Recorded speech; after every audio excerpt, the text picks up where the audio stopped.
I'm also here because it's nasty and gray and wet in Salem and it's snowy here. This is terrific. So I'm going to talk for 10 or 15 minutes and then we'll have the rest of the time for just dialogue and question and answer, so don't worry, I'm not going to talk for an entire half an hour. I am really happy to be here for this post-secondary encouragement convocation, and I really do hope that we will be helpful in adding this really unique prosperity collaborative approach to this work. The Prosperity Initiative, which I'll talk a little bit about in a minute, received a grant from Northwest Area Foundation. It's a 3-year, $500,000 grant, and that's what's funding this work. We are rolling out a very unique approach with Oregon Solutions directly related to poverty reduction in our counties that have been hit the hardest. You are one of the first 2 that we're working in, and I'll talk a little bit more about that going forward. So I just really want to thank you. I mean, when we went to Northwest Area for the money, we said this has never been done before. What we're trying here with this prosperity collaborative approach is novel. And I can't guarantee you that it's going to work. We think it can. So I'm really, really grateful to this neck of the woods and also Malheur, which are the first 2 who are pioneering with us. And as we move forward over the next couple of years with other communities, what we learn from this will really, really inform that work. I think the vision of Southern Oregon's success to create a more unified, effective, collective impact project is impressive. And the regional collaboration, I'm a firm believer in this. We've entered an era where needs are high and resources are as constrained as ever in many ways. And I think effective collaboration is really a key to that. And having been, I've been deeply involved in my career in collaborative efforts, and I know there are often turf issues and trust issues, and I just am really excited to see where this goes. On April 5th, 1968, Robert F. Kennedy delivered a speech to the Cleveland City Club, and he was talking about the assassination of Martin Luther King just the day before and the tremendous violence associated with that. But he then broadened the definition of violence, and I want to read you some excerpts. He said, "For there is another kind of violence, slower but just as deadly destructive as a shot or the bomb in the night.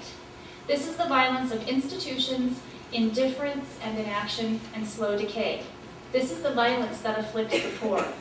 This is a slow destruction of a child by hunger, and schools without books, and homes without heat in the winter. And this too afflicts us all." I personally have experienced some of the destructive force of poverty. I'm the first in my ancestry not to be born in Oklahoma and Arkansas.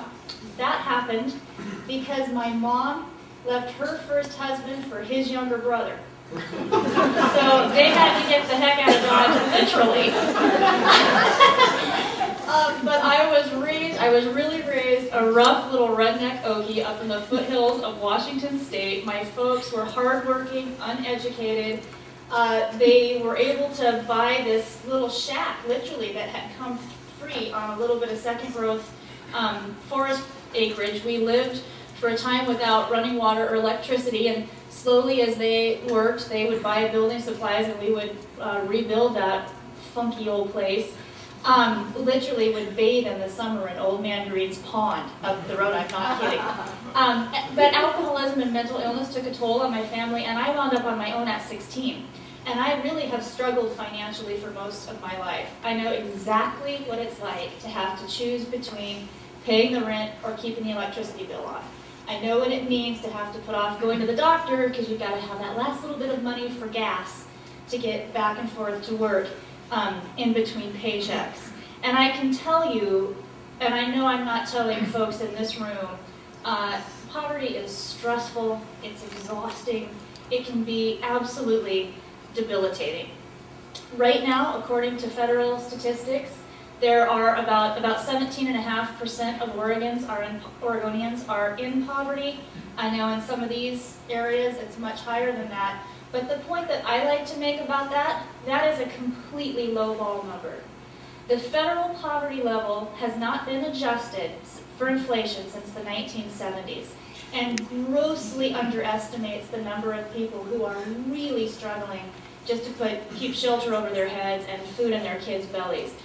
The federal poverty level right now for a family of 4 is just over $23,000.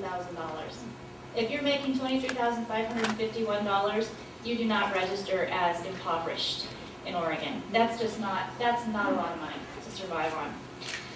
And I know that we're here in part today because this community is ground zero for some of those issues, but also because you are coming together, really doing some innovative work to address it.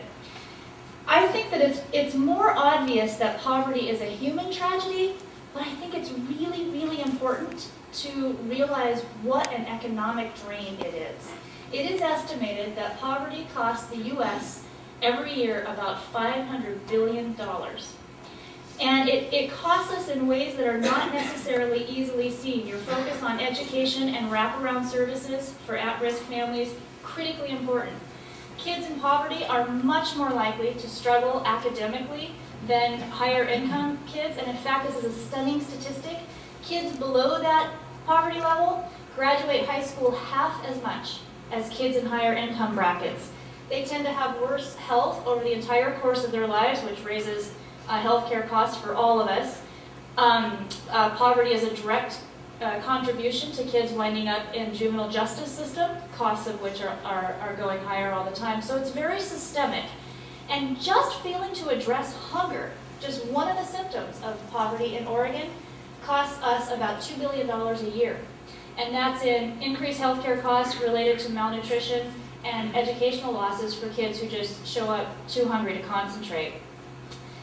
The fact that so many Oregonians are struggling to meet basic survival needs is completely unacceptable. And it really is the intent of the Prosperity Initiative and actually our whole administration and Governor Kitzhaber's priorities as well, that we take that on and that we work with communities like this collaboratively to begin to not only address poverty once it's here, but to have a much more preventative approach.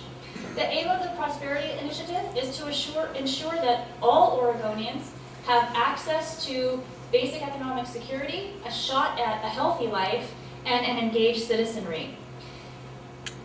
The governor and I felt that it was timely to take poverty on because the early priorities in his first term address poverty. I mean, the education reform efforts, the 40-40-20, which you've probably all heard about, especially with the emphasis on early learning.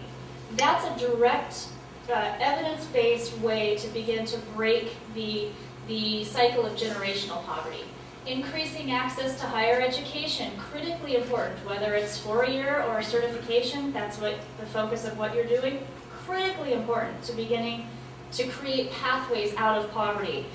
Also, the healthcare reform work that was underway early on, the healthcare transformation work, that also disproportionately benefits lower income folks. And despite the significant issues with Cover Oregon, I can tell you that as of today, on January 1st, we're going to have 70,000 low-income Oregonians who are going to have health coverage who don't have it right now. So that's even, and we will get the rest of it on track as well.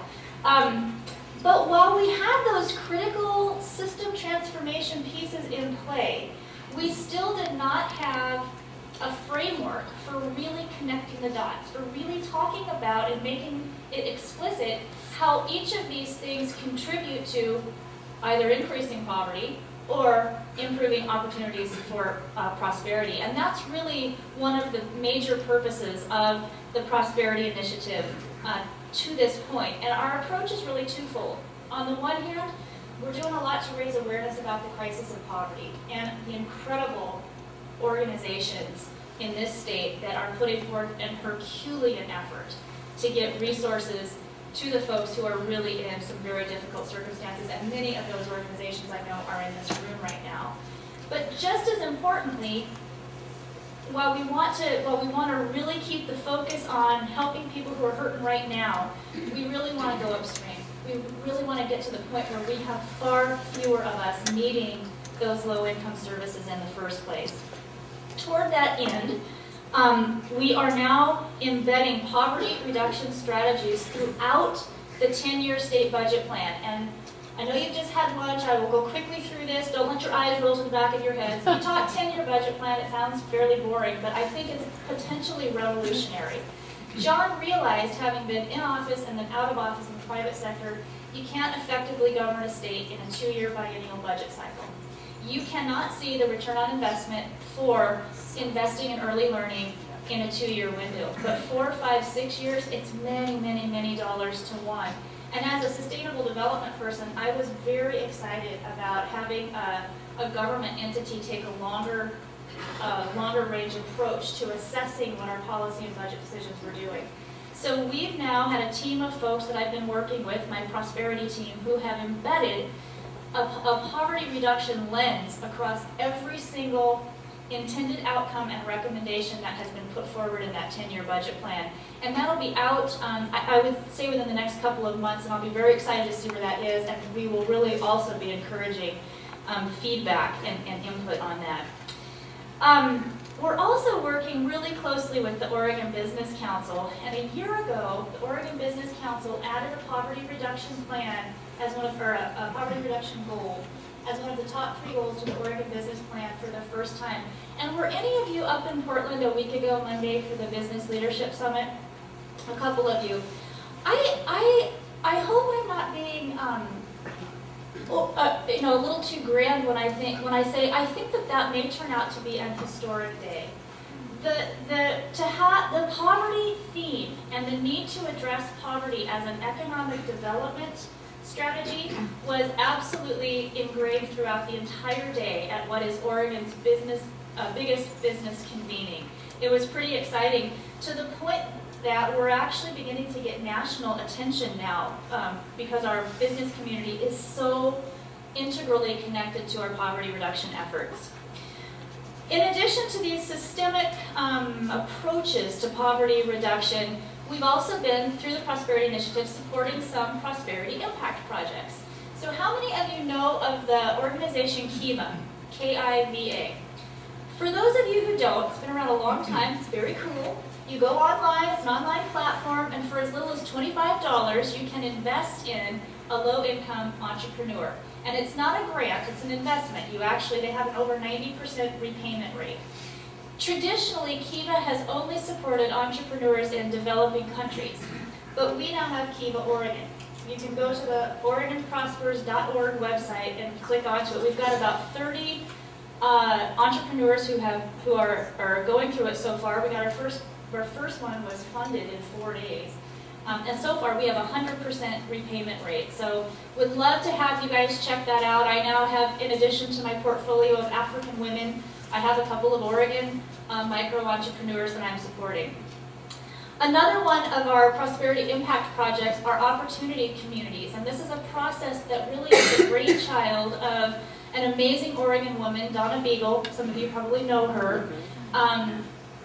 Through this process, for those of you who don't know her, she grew up in abject migrant farm worker poverty and became a first-generation graduate, and now has gone on to make her living all across the country and the world dealing with poverty issues and educating folks about that and working with educators and policymakers, etc.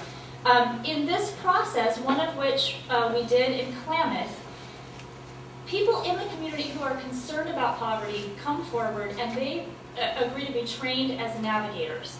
They then are willing to be hooked up with the neighbors in those communities that are in the crisis of poverty. And they literally come together, both of those two parts get appropriate training, and they work together to navigate through the crisis of poverty. We've done it in 3 communities, hoping to raise some money and really roll that out as far and as wide as possible. We also just started working with rural development initiatives, WealthWorks. I think what they're trying to do there is very exciting. It's a real collective approach to rural economic development. And then there's you. You are one of our very first prosperity impact projects. This is what we're doing with Oregon Solutions. And again, you guys are pioneers in this effort. What I really appreciate about the work that you're doing here is I think I think you're taking a proactive approach that really has the potential to have a significant multiplier effect. The emphasis on effectively steering youth to training and careers with an opportunity for actual living wage jobs, that's a conversation we need to keep having. Just growing jobs is not enough if they're not paying enough for people to support themselves on. The fact that that's your emphasis and you're doing it in a collaborative approach, I think, really sets a foundation for some innovation here that we might not have seen before. And it's critical. This kind of effort is critical to meeting the 40-40-20 goal. And I'm such a firm believer, as I said before, in these regional collaborative efforts. I also want to say that this work is very much a part of a larger vision that John and I, the governor and I, share. And that is that we as a state will come to the place as Oregonians where we just don't accept poverty anymore. I mean, we're kind of at a point now where it's been around a while, you know, we sort of expect it. And the hope with this Prosperity Initiative is that we will really come together and innovate through this and just kind of embed in our Oregon cultural DNA that we're not just going to sit by and allow this to be acceptable. That's kind of the mission that we're on, and that I think I'm hoping that we're all in together here in this room. And I just will close here briefly, but I was working out in my yard, my little place in Bend this summer. I was preparing for kind of a milestone event with our Prosperity Initiative, and I got to daydreaming. And I just got to thinking about how great Oregon could be if all of our people were in position not only to survive, but to actually thrive. I mean, what if everybody had work that gave them a sense of dignity or hope for betterment if the current job wasn't so great? You know, a pathway that was hopeful and optimistic. If, like every generation before us, until now, we knew that we were leaving things better off for our kids than what we inherited. And imagine if we all were in position to stop worrying about basic survival and really lean into making our communities the very best that they could be. I think that would be extraordinary, and I want to be part of that, and I think what you're doing here is definitely a part of moving toward that vision. I just will leave you with there were a few fundamental and important reasons for why I was able to break out of my generational situation, and public education was key.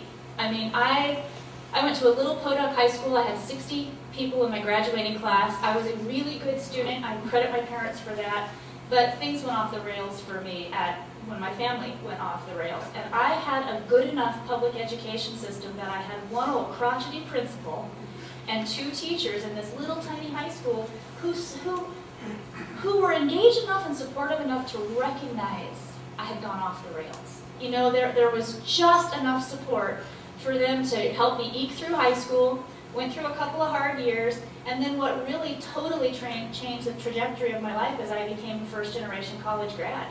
And I did that by going to community college. I had to do it at night for the most part because I had to work. It took me 3 years to get my AA degree, and then I transferred into a state college, Evergreen State College up in Olympia, which was pretty affordable at that time compared to where we are now, you know? I mean, by working part-time and getting academic and soccer scholarships, I was able to come through with a manageable debt load, and it totally blew my horizons open. So I am extremely appreciative of this effort and what you're doing. I think the importance of it cannot be overstated, and I'm really looking forward to seeing where this goes, and hopefully to being back in a few months to celebrate the signing of whatever declaration of cooperation you all come up with. So thank you very much, and I'm happy to have questions, answers, dialogue.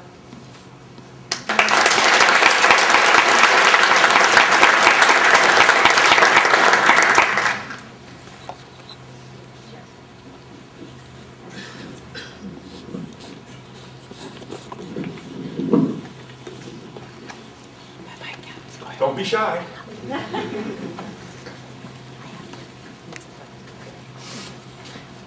you've been around the state and probably talked to a lot of people engaged in this work. Who's doing it well? Which work specifically? In poverty reduction and college and career readiness. I think we've got a couple of really great pockets of innovation. The other one of these prosperity impact projects that's being funded by the Northwest Area Foundation grant, the part that's taking place in Malheur, they're doing something pretty interesting. They identified, they're of course right across the border from Boise, and Boise's thriving in a lot of ways, and Malheur's struggling, and so there's this interesting dynamic. But they're largely an ag-based community. Their big concern is that their kids are leaving. Their kids are not staying around and they're not coming back. And so they want to build opportunities for those kids to put roots down there. And the ag industry has become so much more high-tech and technologically advanced that there is an unfilled need for sort of higher qualified welders, and it pays well. And so they're very likely, their declaration of cooperation is going to be signing off, getting all the players necessary to actually expand a career technical education program in welding, to add one in allied health, and eventually to move toward getting a training center for those on site. So I was very impressed with what I saw there. There are some amazing pockets in Southern Oregon related to this. I would shout out things like the Ashland Food Project, which is just community-based. You all say we're going to take care of one another during times of need. The Maslow Project in Southern Oregon, I think, is quite astounding for I think there's someone from the Maslow Project here. There was supposed to be. A friend of mine is actually the director of it, but I would be bragging about it even if she weren't my friend. They do an incredible service serving homeless youth. There's some major catch-22s with homeless youth. You have to have identification to get identification. You have to have a permanent address to get admitted to school. They actually have worked with all the federal and state regulators and agencies so that they can be that address. They can be that identification. So they've been on CNN and everything else. Lots of pockets of it. I think what's really unique about what we're trying to do with this prosperity approach is to help be the connective tissue, I would say, between all of these pockets of good work, and to help get to the point where folks like the Maslow Project or your access aren't so necessary. Let's go upstream on poverty and really, really minimize the need for those kinds of services on the back end. We are, by the way, just to continue this point, this is not 100% sure, but I think it's pretty likely. I think we're headed toward doing a prosperity summit, probably in summer or in a late spring or summer, working with Oregon Business Council, and it will focus on best practices, not just from in Oregon, but from other states as well. So bringing together what is working elsewhere. So might be something of interest when that comes together.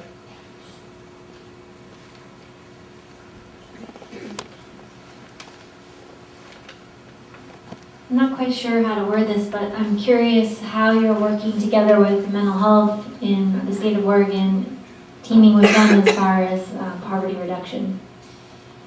Yeah, it's a critically important issue, and it's not my area of expertise. I will tell you that with the healthcare transformation, mental health funding has been increased for the first time in something like 15 years. It's also now more, the plans that are, that meet the qualifications for Cover Oregon include better mental health services. And it's on the radar screen. That's the best I can tell you. It still is critically important. And this is one of those areas where I really would like us to take a more holistic look at. And I'll give you an example of this. The Dalai Lama was here earlier this year, and I had the great privilege of meeting him. And I but I had a back spasm. I had pulled muscles in my ribs. I had a back spasm for the first time in my life. And I had to leave this event with the Dalai Lama, which was amazing because a number of magical things had happened. He had come out of the blue as our whole entourage was walking in and just took my hand and had me, and I was in a really bad mood this day too. I was in a bad attitude. And he just kind of took my hand and had me lead him, you know, out into the room, and it was so amazing. It was just his presence was wonderful. And I left there rushing over to the physical therapist office for this thing in my back that was putting me on my knees. I come around the corner in the car, and there are this is in Portland, there are 3 police cars with lights on, and one of them's kind of parked up on the sidewalk, and it took my mind a minute to realize what I was seeing. And at first I thought it was a busted up windshield on the sidewalk. It was actually a body. It was someone who had just jumped off a building. And I learned, it was the juxtaposition for me of going from the Dalai Lama to this was stark. And there had been 4 suicides in those 2 days in Portland. And it costs an average of $50,000 to process each body. The police that go out, the autopsy that has to be done, the mortuary services. If we could proactively invest that in mental health and other services, it would probably save us money. So can I just give one suggestion, just since I have your ear? Sorry, everybody. Right now, LPCs and LMFTs cannot bill for their services, whereas LCSWs can. I don't know those acronyms. So a social worker can bill and work at a hospital and provide mental health services, but a licensed professional counselor cannot. And that can only be changed at the legislative level. Well, I would highly suggest you make the recommendation. I'll carry it forward if you haven't already. I know that we have expanded with the healthcare transformation. We have expanded, for instance, inclusion of what some would call more alternative approaches, but the mental health piece is huge. And John and I talk about this a lot. It's a great suggestion.